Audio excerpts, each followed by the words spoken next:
Mais uma vez, muito bom dia, boa tarde, boa noite. Depois daquela pausazinha que a gente deu para o lanche, vamos agora para a segunda parte da aula de processo civil 4, que é processo de execuções. A gente está falando sobre execução por quantia certa contra devedor solvente. E só para ficar claro, essa videoaula é em substituição às aulas presenciais da FACAP, porque nós estamos vivendo aquele momento de isolamento social, para tentar conter a propagação da Covid-19, não é isso? Então vamos lá, meus alunos, é a segunda parte, minha turma, mas por favor, todo o público em geral, seja muito bem-vindo aqui, espero que vocês gostem. Beijão para todos, ok? A gente estava falando que a execução é por quantia certa contra o devedor solvente, porque na realidade o devedor solvente, uma coisa que eu não mencionei na aula anterior, na primeira parte, é que o devedor solvente é aquele que possui patrimônio, possui capital suficiente para poder saldar suas dívidas. Então, o seu patrimônio, ele é maior do que o seu débito, do seu patrimônio positivo, ele é maior do que o seu patrimônio negativo, que são as dívidas. Então, por isso que ele é solvente. Quando o seu patrimônio negativo, que são as dívidas, é maior do que o positivo, que é o que ele possui na realidade, então ele se encontra na situação de insolvente, de insolvência. E aí a execução por quantia certa contra o devedor insolvente, a gente ainda está operando as ações que já existiam sob a égide do Código de 73 e não é contemplado no nosso Código atual. Uma legislação nova deve surgir para tratar sobre isso, está lá no acho que 1044, 1046 do CPC, nas disposições finais, vocês encontram isso lá. Ok, beleza? Na aula passada a gente falou sobre os conceitos de execução, falou sobre expropriação, se era necessário, e explicou que sim, porque o mestre respondeu, né? O mestre Didi, o mestre Cândido Rangel Dinamarco, e falou um pouco sobre legislação, conceitos, e parou exatamente aqui, sobre se a ação de execução vai ser um processo autônomo ou se vai ser uma ação de conhecimento, ou se vai ser ação de conhecimento, perdão, ou se vai ser um requerimento dentro dos autos do mesmo processo de cumprimento de sentença. Então, tudo depende. Se o título executivo for judicial, então vai ser um cumprimento de sentença, um requerimento dentro do próprio processo de conhecimento que já tramitava normalmente. Se for decorrente de um título executivo extrajudicial, ou se for decorrente de um título executivo judicial, como é a sentença condenatória penal, a sentença arbitral, a sentença estrangeira e a decisão interlocutória estrangeira, então vão dar origem a um novo processo de execução. Mais detalhes está lá na aula anterior. Perfeito? Então, como a gente parou aí, a gente começa a dizer o seguinte, olha, no processo de execução, ele possui a mesma tramitação, não a mesma tramitação, mas os mesmos requisitos de um processo de conhecimento, por exemplo. Qual é o principal deles? É o seu requisito, o seu pressuposto essencial de existência. Qual é o pressuposto necessário para a existência do processo? Está lá no artigo 2º do CPC. O processo começa com o protocolo da petição inicial. Ok? Então a petição inicial, ela é o start, ela é o ponto de partida do processo. E no processo de execução? Também. Você não vai iniciar... Bom, a gente está falando agora em um processo de execução de um título executivo extrajudicial, porque se for judicial, salvo aquelas 4 exceções, vai ser cumprimento de sentença, é um requerimento feito dentro dos próprios autos, isso a gente já estudou presencialmente na sala de aula, ok? Beleza? Então, como é que vai ser feito? É através de uma petição inicial. E você tem que obedecer aqueles requisitos do artigo 309 e 320 do CPC. Está lá tudo que tem que ser feito. Então, mas ele tem uns requisitos essenciais. Quando você protocola o pedido do processo a petição de execução, a partir daquele momento ele já nasceu, ele já passa a existir. Está válido? Ainda não. Porque o requisito de validade do processo é o quê? A citação válida. A citação válida. Então, sem a citação válida, o processo ainda não está válido, mas ele já existe. Mesmo que a petição seja considerada inepta, ou que haja o indeferimento liminar do pedido, o processo existiu, ele recebeu uma numeração, está lá carimbado, ele recebeu a numeração, tem lá, passou a existir, vai estar lá constando no rol dos processos arquivados normalmente. Ok? Beleza? E aí, ao propor a petição à execução, o 798 do CPC ele nos diz o seguinte: incumbe ao exequente. Lá vem o código dizendo obrigações para o exequente. Claro, ele não está querendo receber o crédito dele, ele também tem que cumprir com as suas obrigações. Quais são? Primeiramente, veja só, essencial. Incumbe ao exequente, inciso primeiro, instruir a petição com o título executivo judicial. Extrajudicial. O judicial é a sentença. Extrajudicial. Ok? Título executivo extrajudicial. Demonstrativo do débito atualizado até a data da propositura da ação. O que é esse demonstrativo do débito atualizado? A planilha, meu amigo. A planilha, minha amiga, onde contém todos os cálculos do valor que você está perseguindo. Onde tem lá o valor normal, o valor originário do débito, o período de atraso, os juros, se for o caso, tudo isso tem que constar. Então você tem que ter um demonstrativo, uma planilhazinha toda bem elaborada, contendo todas essas informações. Título executivo extrajudicial, demonstrativo do débito atualizado até a data da propositura da ação, certo? Quando se tratar de execução por quantia certa. Obrigação de dar, ou fazer, ou não fazer? Claro que não, né? Ainda não existe nenhuma mora. Não financeiramente, não pecuniária. Prova de que se verificou a condição ou termo, se for o caso. A linha C do inciso 1º do artigo 798, ele está dizendo o seguinte: olha, se a execução depender de uma condição ou de um termo, a parte exequente vai ter que que ao propor a execução, comprovar que aquela condição aconteceu, ocorreu, e que aquele termo ocorreu, uma condição. Por exemplo, vamos supor que você está esperando 10 sacas de feijão. Qual é a condição para aquilo? Que haja colheita. Então você tem que comprovar que houve a colheita. Ok? Beleza? Tem que dizer, segundo a linha D, tem que provar, se for o caso, de que adimpliu a contraprestação que lhe corresponde. Para o exequente que vai exigir uma obrigação de pagar a quantia certa, se ele tiver que primeiro cumprir uma obrigação, ele tem que provar que cumpriu. Vamos dar um exemplo disso aí. Vamos supor que você contrata alguém para poder pintar a sua casa. E aí o cara pintou uma parede, foi-se embora, 6 meses depois você recebeu uma ação de execução cobrando o valor daquele contrato que você tinha. Ele estava lá com o título executivo extrajudicial, assinadinho por você, por ele, por 2 testemunhas, executou esse contrato. E você conseguindo provar que ele não pintou a casa, você não deve. Mas ele tem que provar que essa contraprestação da pintura aconteceu. Se ele não conseguir provar, ele então ganha o processo. Ele não leva o processo adiante. Então, tem que ter o título executivo extrajudicial, demonstrativo, que é a planilha, a prova da ocorrência da condição do termo e a prova do adimplemento da contraprestação que era obrigada. Se ele não pintou a casa, você não está obrigado a pagar. Ok? Beleza? Gravar aula à noite é meio ruim por causa desse reflexo aqui dos óculos no rosto, mas se eu tirar os óculos eu não vejo nada aqui na frente, eu não vou conseguir simplesmente falar nada com vocês, eu vou nem acertar nada. Então vamos lá, vamos tocar o barco.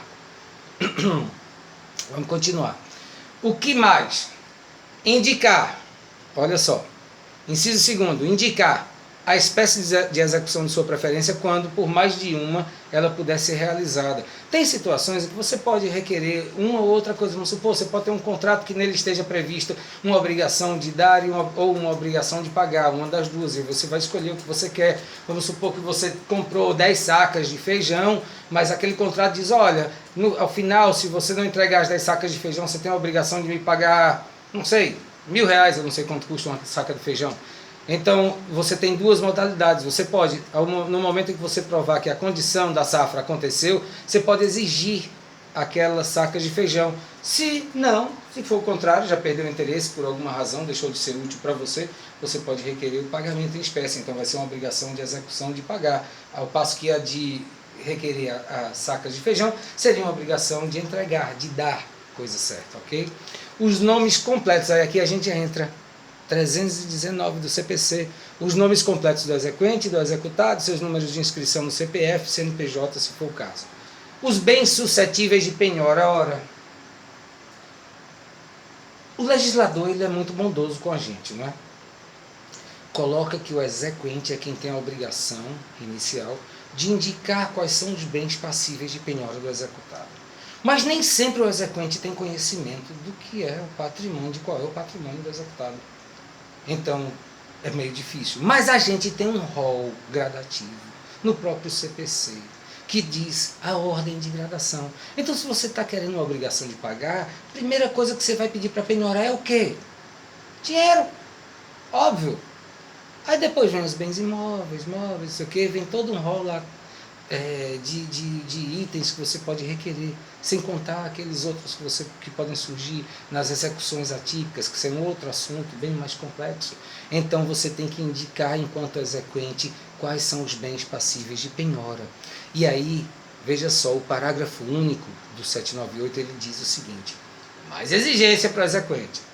O demonstrativo do débito deverá conter o índice de correção monetária, a taxa de juros aplicada, os termos inicial e final. O que é isso? Quando se começou a mora, foi constituída, e a data da propositura da ação. Então você começou ali, ou qualquer outra data que tenha sido o parâmetro. Pode ter sido há um ano atrás, parou de correr os juros de correção, de lá para cá teve somente a atualização monetária daquele valor, ok? Desculpem o pigarro.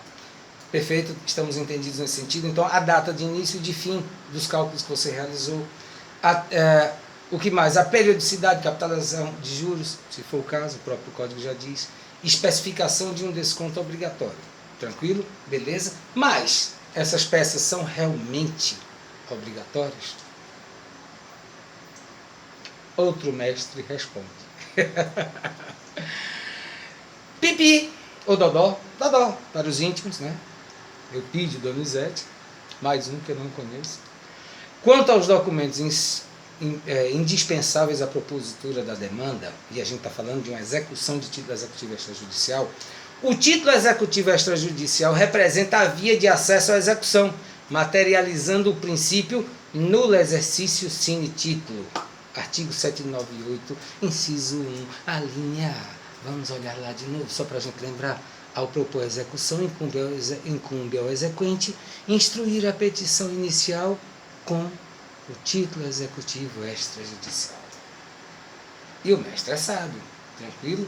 Para corroborar o que ele diz, o 803 do CPC ele diz que é nula a execução se o título executivo extrajudicial não corresponder à obrigação certa, líquida e exigível. Ora, meninos, o título a gente já estudou isso aí nas primeiras aulas, quando a gente viu título executivo, o título executivo, que aí se subdividiu em judicial e extrajudicial, a gente já viu isso. O título executivo extrajudicial ele tem que conter uma obrigação que seja líquida, seja certa, seja líquida e seja exigível. Do contrário, não pode acontecer, não pode prosseguir a execução. O executado não for regularmente citado, se não houver a citação regular do processo do executado ou do réu no procedimento comum, na ação cognitiva, na ação de conhecimento, o que acontece é que o processo não é válido. Existir, ele existe, mas não é válido. Ok? Foi instaurada antes de se verificar a condição ou termo. Se lembram do que está dito lá? Tem que se provar. Tem que se provar. Cadê você? Opa, me desculpem. A linha C do inciso 1º do 798. A prova de que se verificou a condição ou termo. Sem isso, nada. E o parágrafo único diz: a nulidade de que cuida este artigo será pronunciada pelo juiz, de ofício ou a requerimento da parte, independentemente de embargos à execução. Ufa! Acabaram-se as incumbências do exequente, né? Graças a Deus. Só que não. O 799 diz ainda: incumbe ainda ao exequente. Eu não vou ler esses 4 primeiros incisos, que é requerer intimação do credor ignoratício, requerer intimação de titular de usufruto, requerer... Vamos só para o que nos interessa, porque a videoaula tem que ser um pouquinho mais breve para que a gente possa dar continuidade. Mas tudo isso, todos esses conceitos, vocês já aprenderam ao estudar o direito material, o direito civil, então vocês já estão mais craques nele do que eu. Então é somente aprender e apreender os incisos do 799. Beleza? Estamos combinados? Vamos continuar. Vamos para o que interessa. O inciso 5º ele diz: requerer a intimação do superficiário. Enfiteuta ou concessionário, em caso de direito de superfície, papapá, concessão de uso de imóveis, enfiteus ou concessão de uso de imóveis para fins de moradia ou concessão de direito real, quando a penhora recair sobre imóvel submetido ao regime do direito de superfície, enfiteus ou concessão. Tá, vamos lá, o que é o direito de superfície? Superfície. Estou aqui na superfície da terra, graças a Deus. E na superfície do piso da minha casa, do meu lar. Então, a gente subentende que é tudo aquilo que estiver acima do solo, mas não acima flutuando, não. É acima, colado. Perfeito? Então, vamos dar um exemplo clássico. Claro. Nossa faculdade é onde? Em Petrolina, Pernambuco. E do outro lado do rio tem uma cidade cuja minha mocidade eu visitava todo dia. A música é o contrário, é para quem está em Juazeiro. Mas lá em Juazeiro, nós temos um grande supermercado, que eu não vou dizer o nome, não vou fazer mexendo, não estou recebendo nenhum jabá. Então, lá do outro lado do rio, em Juazeiro, Bahia, tem um supermercado, um de frente para o outro. E um deles, se nenhuma situação jurídica mudou até o momento, não sei se ainda permanece a mesma, mas era, não sei se ainda é, um deles foi construído em cima de um terreno do qual é pago um aluguel. Então, aquele proprietário daquele terreno, ele exerce o direito, ou melhor, aquele proprietário daquele imóvel, ele é o superficiário. Do contrário, a pessoa que está abaixo, que é a proprietária do terreno, é a proprietária do imóvel, do patrimônio. Então, ele é o proprietário da superfície, de tudo que tem abaixo dela, ok? Perdão, da superfície, tudo que tem abaixo dela, de toda a propriedade. Então, o superficiário é o supermercado, o proprietário, o dono do terreno, ele é o dono do imóvel, da propriedade. Perfeito? Então, aquele terreno, tudo que tiver ali em cima, ele exerce o direito de superfície, porque ele paga por aquela locação mensal. Perfeito?